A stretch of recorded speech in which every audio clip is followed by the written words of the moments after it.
she was gonna keep. Oh yeah, alright, take it easy baby, make it last all night.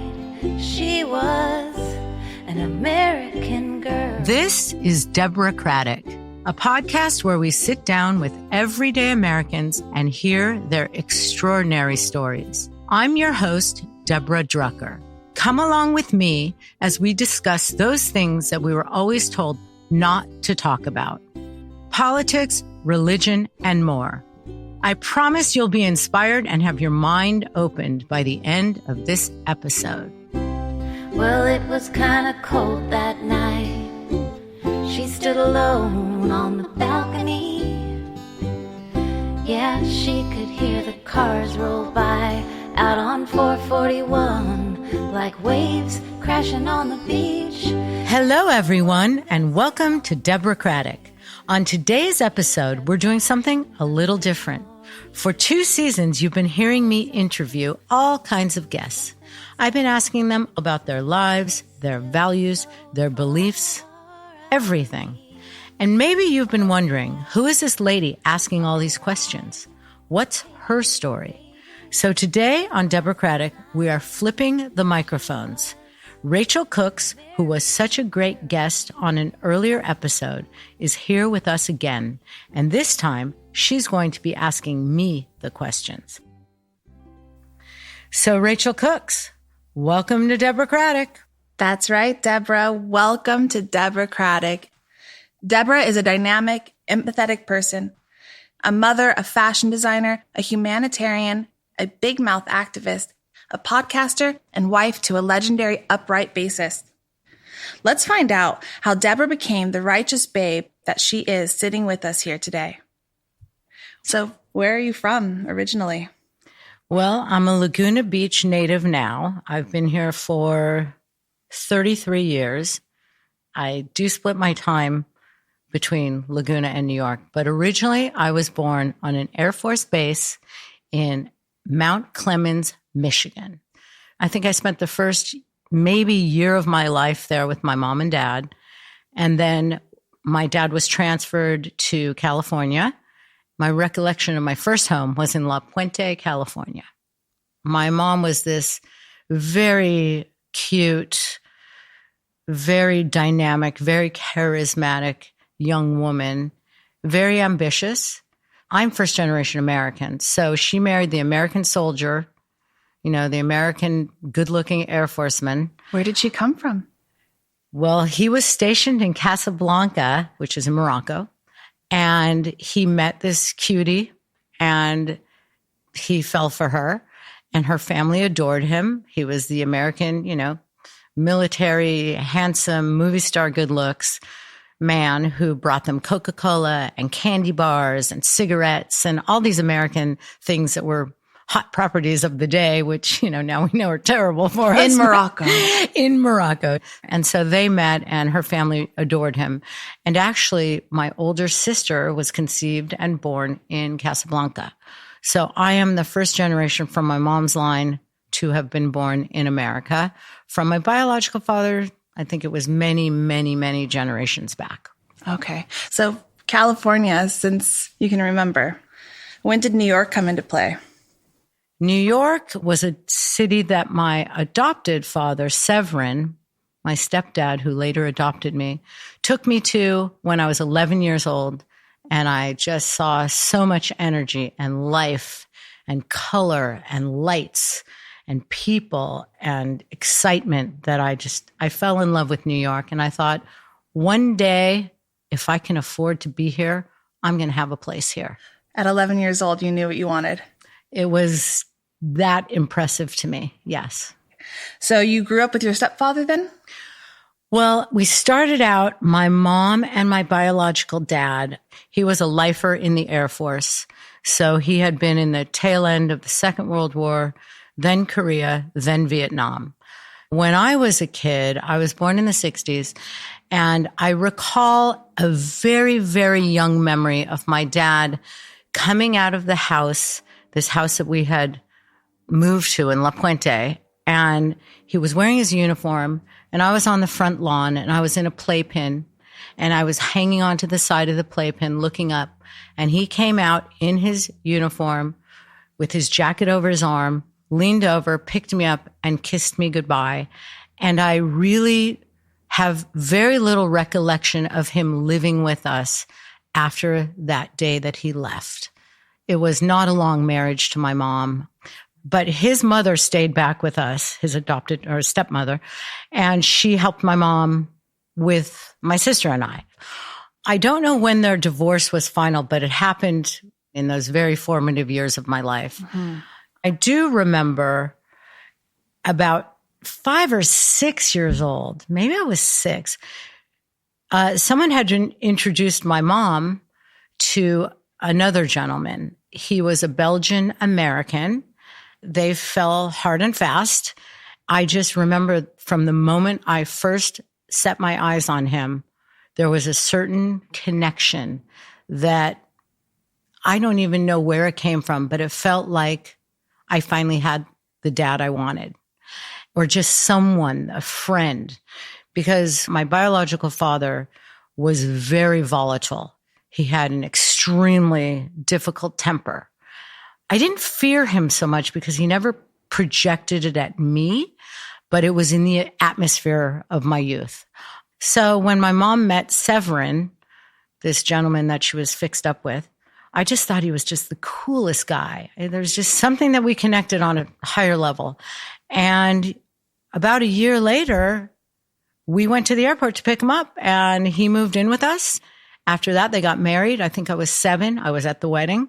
I guess it was 7 years, my first 7 years of life, that it was my mom, myself, my sister, and my grandma Theo. With dad coming in and out. Well, he had visitation or custody. So as long as he paid his child support, she would send us to visit him. And I recall at a certain point, I said, I don't want to go there. Mm-hmm. So then your stepdad came in, and he and your mother recreated the nuclear family for you and your sister. Somewhat. He was a bit adrift. He had been married earlier in life. He had made some success earlier in life. And I guess the marriage and the success fell apart. So when he met my mom, he was kind of regrouping. So he actually was he was more the stay-at-home dad, and she was going to work. She worked at a travel agency in Beverly Hills with this very successful elder woman who really gave her love and support and just adored her. And so my mom was this like cute travel agent booking all these, like travel for the Doors. There were rock and rollers that came through. There were artists and actors, and it was a Beverly Hills your establishment. Mother's influence in your life is already so apparent. She had her foot in the door. My mom loomed large. Still does. Mm-hmm. Do you feel that your home life influenced your religious perspective? Because that also is so much of being an American girl, like politics and religion. What did that side of your home life look like? Well, it's interesting, and thank you for asking that question. My biological father was an Irish American, so I guess he was Catholic. However, when he married my mom, she came from a Sephardic Jewish family. And at the age of 30-something, he converted to Judaism. And I think it was all to please her and her family. I don't know how much he really embraced the religion. So I was raised as a Jewish girl, but I gotta say, and hopefully nobody takes insult to this, but I was not raised very well religiously. It was more, this is Yom Kippur, so you don't eat. Well, why? To give thanks to God and make a sacrifice for all that you get from God. Okay. On this holiday, we do this. Well, why is that? Because we do. That's just how it goes. In their defense, my mom and adopted dad, who was really non-religious, the adopted dad, they did try to send me to Sunday school, but I think they dropped me off and I'd jump on the bus and go down to the beach and come back just in time to get picked up at a later point in life. But no, there was no formal religious doctrine in our, my mother was very conservative, religious Jew. So we did what she told us to do, but I'm definitely culturally Jewish because that was the predominant religion in the house. I am a person who believes in one God, and I really think the 10 Commandments are a good outline. I think try to avoid those 7 deadly sins and just walk the line, walk the line, stay within the walls of doing the right thing. I'm sure you had a lot of thoughts. Do you feel like you had developed a political opinion? Well, I think what happened to me, I was exposed to the whole Watergate situation, Nixon. And when I was in, I think it was kindergarten or first grade, we had to watch the Watergate trials. In class. In class. It was something that this teacher just thought would be beneficial.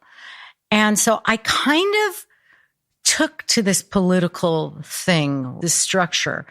And I feel I became very righteous in that this is America. This is what's going on in my country. I'm an American girl. I want to know what's going on. How could this guy lie and cheat, the American people? So it's interesting that I got engaged with, the political scenery around us and really knew that when I turned 18, there's no way I'm missing that first vote. And as my adopted father progressed in his success in the world of business, I remember by the time I turned 18, he said to me, it behooves you, benefits you to vote Republican because our tax bracket, where we are now financially, it's a better tax situation if you vote Republican to benefit you and the future of your families. So I took him at his word and I voted for Reagan. And that was the first and last time that I ever voted Republican. I think that you had the opportunity to grow with political influences in your home and religious influences in your home. And then your mother having this career in Beverly Hills of all places. How do you think her career choice influenced you?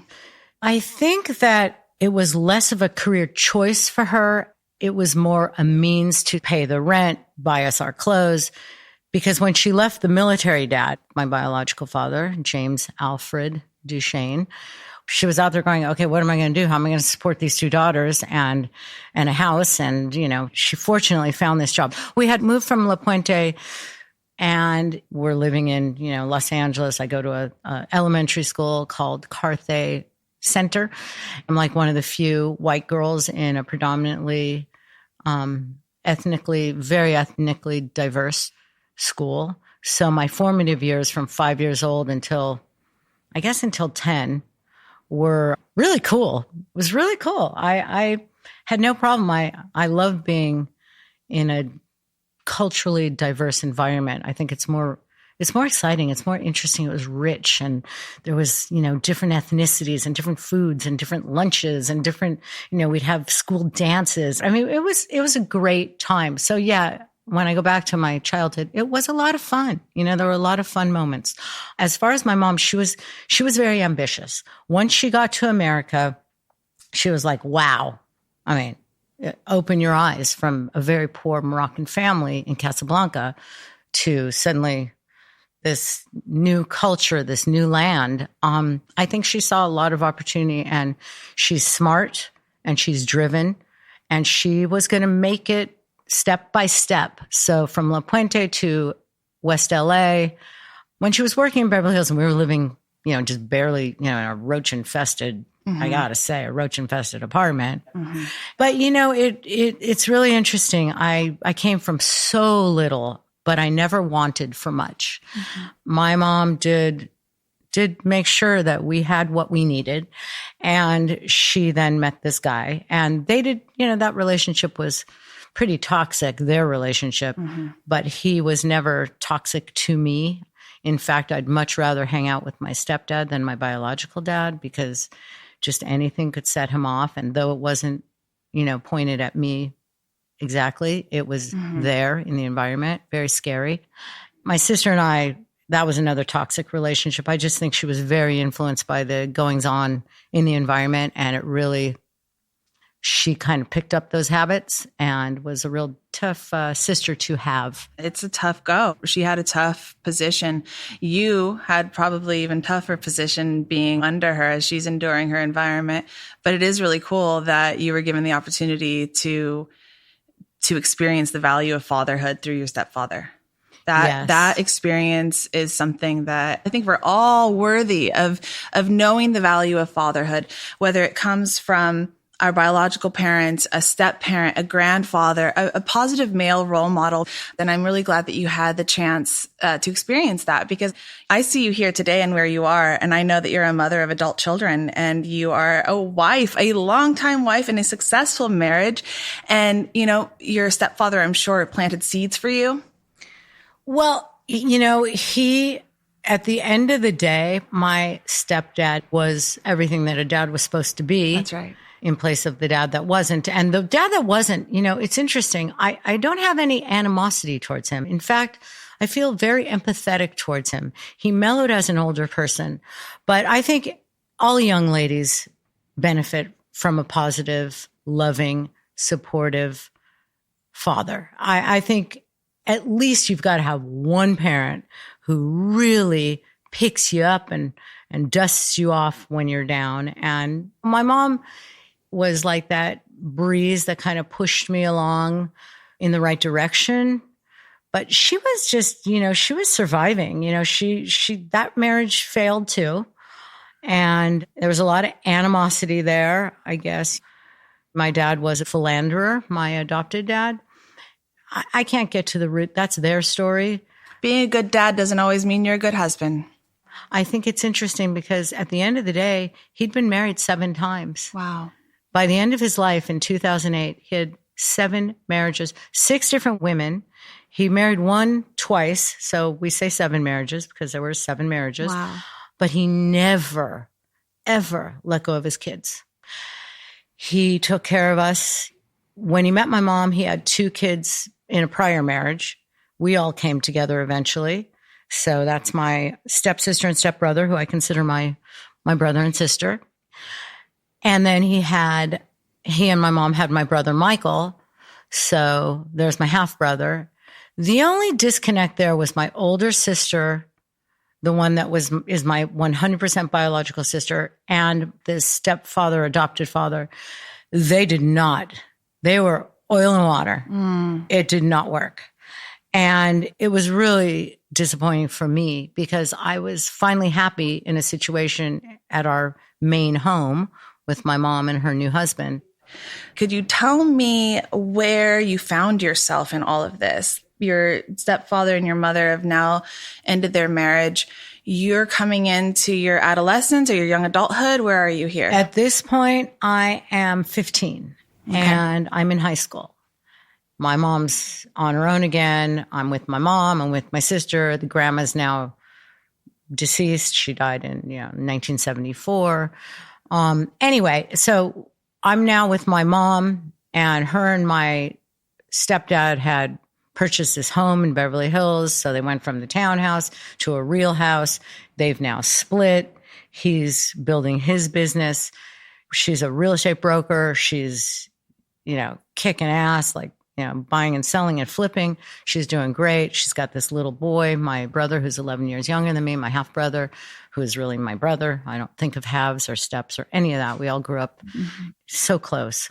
But anyway, so I'm in high school now and I'm having the time of my life. I have a lot of friends. I'm working summers for my dad and his watch company. And when I get to the point where I graduate high school, I felt my mom was ready to boot me out at 18. I just feel she had a younger child. She was a single mom. She's working real hard. And it's like, okay, time for you to move on and become an adult. My mom basically sold the house, said she downsized, bought a duplex, said there was only 2 bedrooms, one for her, one for my brother. And basically, boom, you got to figure it out. But I do want to say my mom was 21 when she had me. She was 19 when she had my sister. So I feel I had a pretty young mom, and she always looked really young. She always looked really great, money or not, she was beautiful. And so watching her just always moving forward, always taking a step in the right direction, always taking a step this way and then a step up and a step up and a step up. She ascended the ladder. And so that demonstration was really good for me because it made me feel like I'm a precocious kid. I know what's going on. I would talk to people. I was confident. I just think I had whatever it is that you have to have. I had it at that time. And I called my dad, Severin. I said, Dad, I don't know what I'm going to do. And he said, well, go find a job in Beverly Hills. See if you can work for a jewelry store or clothing store. So I went and my first job was being a stock girl in a retail boutique in Beverly Hills called Allen Austin. It was very, very elegant. I was exposed to a lot of very glamorous women. I learned how to wrap presents and I learned how to take inventory. And that was my first job. And then my second job was working for a jewelry store that I landed in Beverly Hills. And that was great. Actually, this was while I was still in high school. So when I graduated high school and felt this urge or desire from my mom to have me move on, I went to work for my dad, full-time, hardcore, from the bottom, starting at the bottom, and worked my way up to become a national sales manager, which was really awesome because I had commission and I got bonuses. And it just so happened that I was working for my dad. My dad became very successful. I became successful along with the company. And during that time, as life is evolving, I'm dating. And one time I'm in New York and that's where I meet my husband. We met and a year later we were married. Literally, like we met 1 month later, we were engaged. A year later, we were married. And we've been together since 1987. Wow, incredible. And who is that husband of yours? I want to know more. My husband is an upright bassist from a band called Stray Cats.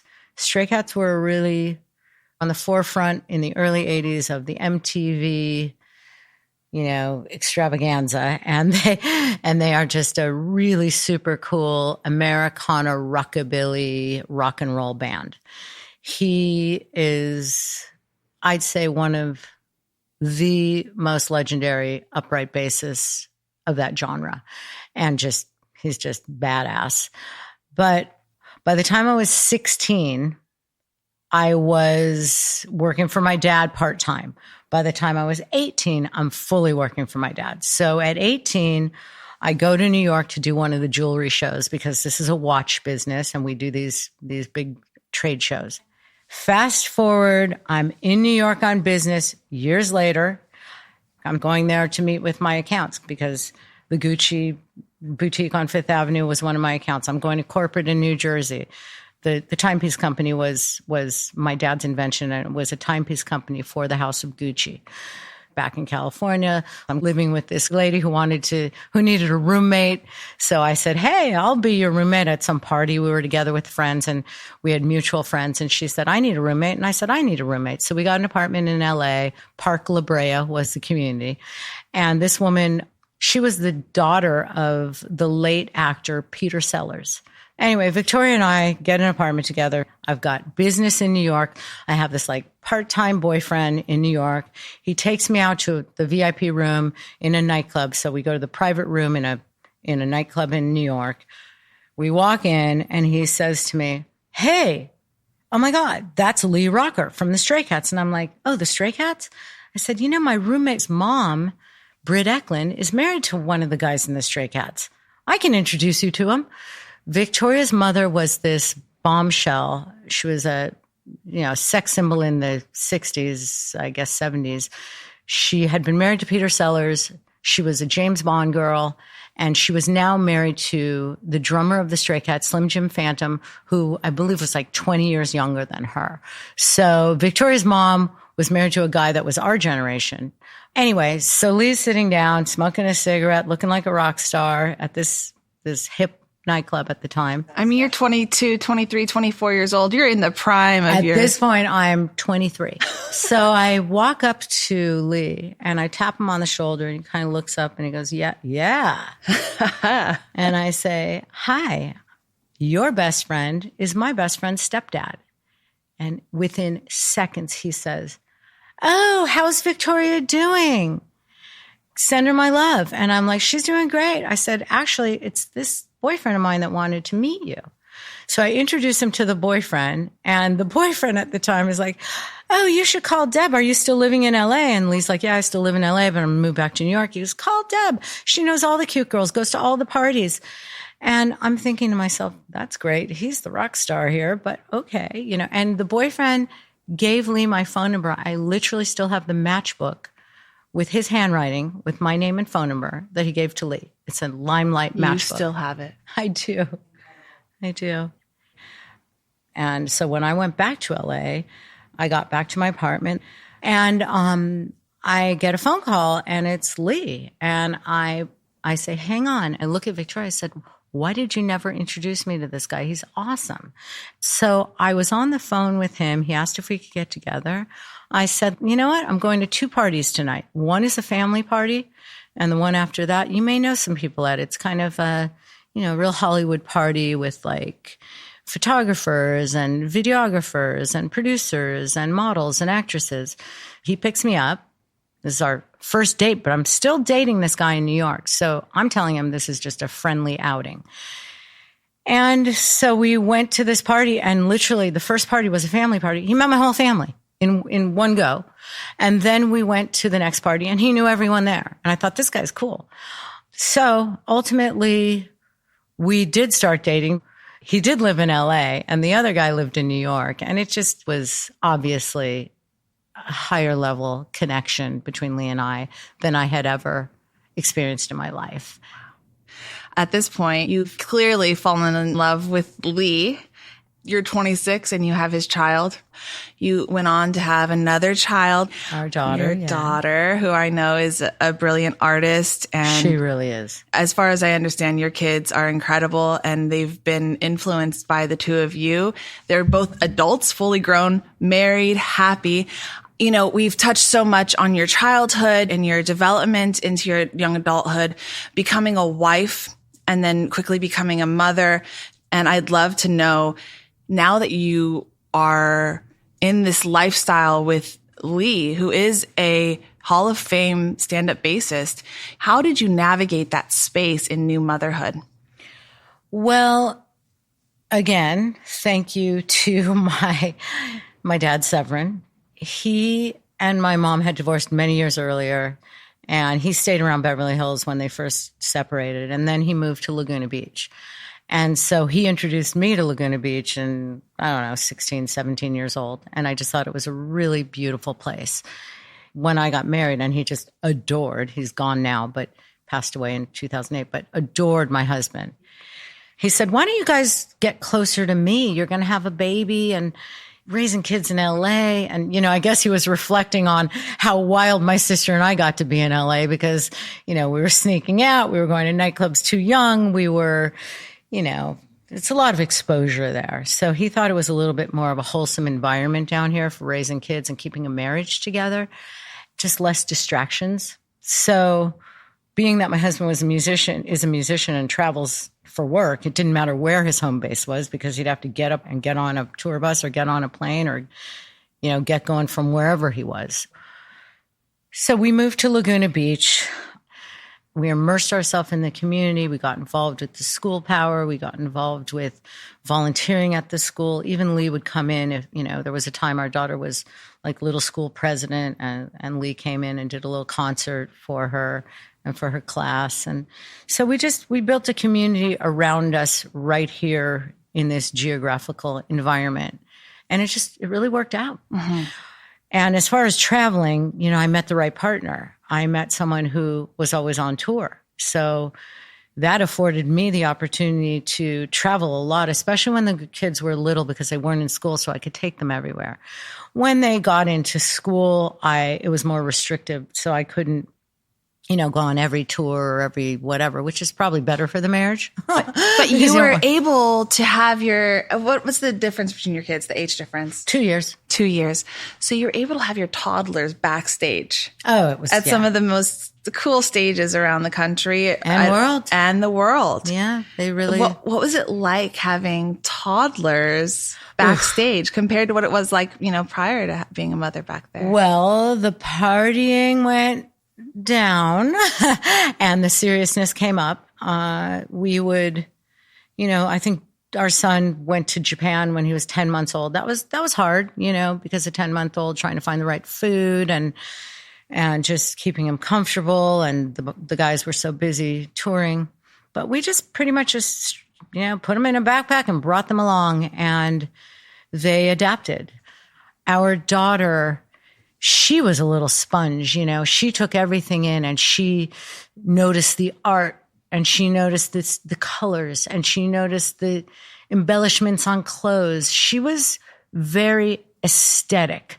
So it's not a surprise that she became this artist. Fortunately, she had the talent innately. Honestly, she would make figures and art on a fogged window in the car, and it was phenomenal. And our son benefited from travel as well, though he was always a guy who was really thrilled with history. So he's very politically alert. And if you want to talk about politics, I think if you've traveled the world and you've experienced many cultures, it's really hard to be narrow-minded. And I'm not trying to insult anybody of a different party affiliation. I am a proud Democrat. You can call me a libtard. You can call me a liberal. You can call me a progressive. I feel I'm a progressive because I feel that progress is something that needs to come as we move forward. And so today, all of that travel and all of my work and all the exposure to various, ethnicities and cultures makes me, I think, a richer person in my soul. I am of the belief that we are all God's children and we all deserve dignity and respect. But I think that if someone's attacked, they have the right to respond. I wish I could say I was a peaceful warrior and could turn the other cheek and be more Buddha-like, but it's very difficult for me. A lot of people wish they would be able to not feel. It's a challenge. I think it's a beautiful thing to be able to forgive. I think it's beautiful. And I sometimes let my tongue get ahead of me and then I regret it because I know I'm better than that. So I think it's really important to have self-discipline, but I think a very important word to know is sorry. Mm-hmm. To be sorry is very important. To be able to lay the ego down as an individual is very important. And that is saying, I'm sorry, like setting your ego aside and being vulnerable as an individual is so challenging for a lot of people. And from what I know about you, I think that is your perspective in politics is do what's right, forgive when you're wronged, do what's right, and keep pushing because people need people. Well, I'm a big believer in democracy, and I'm a big believer, as I said, in live and let live. And I think if you're walking within the confines of what is right, you're not physically hurting anyone. You're not stealing from anyone. You're walking down that straight and narrow path. I think if we could all just find our lane, we all have, I believe anyway, that we all have the same objective. We all want to get to that higher place. We all want to get to the next level. And we all have a different road that we're taking. But just because your road is windy and mine is straight, that's no reason for me to judge you or dislike you. That's right. If you're a shitty person and you're just an ogre, You're going to have to go. You know, and maybe it's a female thing, and I hate to sound that way, but if you think about it, women don't wage wars. Maybe it's that we're not driving the ship at this juncture, but we especially as moms, we consider the ramifications on the next generation, on the children, on the future. And I still hold hope that love is stronger than hate. It takes a lot more energy to hate. It does. It takes so much out of you to be in a toxic environment, whether it be, personal toxic environment or like the way our country has been lately. It's been toxic and we're very divided. And how can we set examples or lead the charge here if we don't get our shit together? How can we lead the charge, or how can we come together if we don't know each other? Which is a really cool piece to what you're doing here, is you're helping us connect and you're helping us get to know one another. The whole point of me starting a podcast was not, I want to be popular, I want to be famous. I've seen so many people in my world of music and just community, starting podcasts, it's a really cool thing. It's the Wild West in a way. It's not new, but it's new-ish. And it's a format that people feel they have an outlet to express whatever it is they want to express. For me, it was that I have a work ethic, and I had a fashion brand, and it was fabulous. And I closed the fashion brand, worked on my daughter's wedding. And after my daughter, our second child, was married, I thought, what am I going to do now? And I was so immersed during the COVID lockdown on the news and the social media, and I just got depressed like so many of us did during the pandemic. I mean, the division that was going on and the election and the claims of fraud and the big lie and the big steal and then people storming the Capitol. I was aghast. I just couldn't believe it.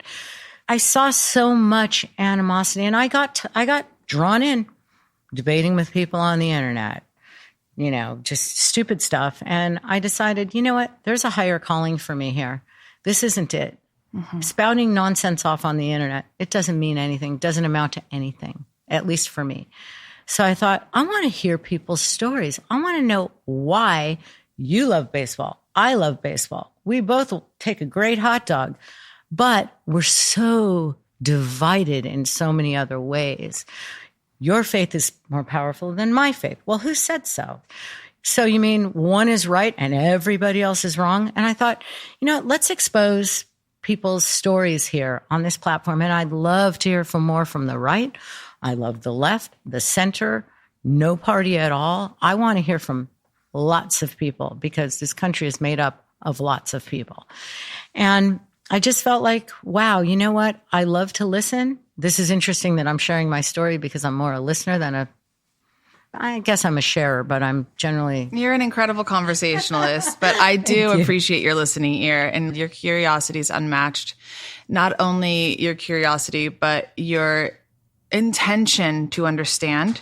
Thank you. Your mission here is to hear and comprehend and listen so that you can help America get to know itself again. To me, it's about exposing the beauty in all of us, regardless our political or religious affiliation.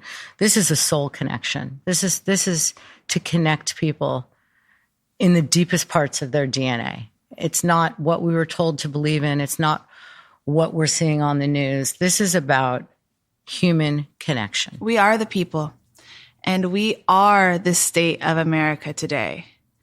Well, thank you for honoring us with your time and your story. It's more than a pleasure. I'm very, very excited to see what comes of this, and I'm really looking forward to season 3.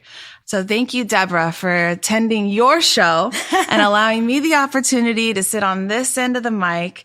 I can't tell you what a pleasure it's been. I hope you continue to do great work.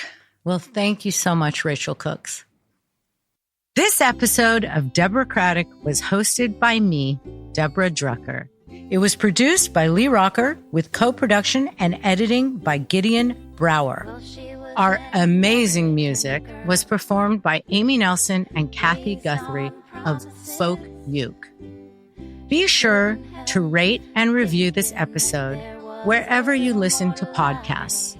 For more Deborahcratic, check out Deborahcratic.com and our Instagram at Deborahcratic. That's DEBORAH Cratic, like democratic. Until next time. Political is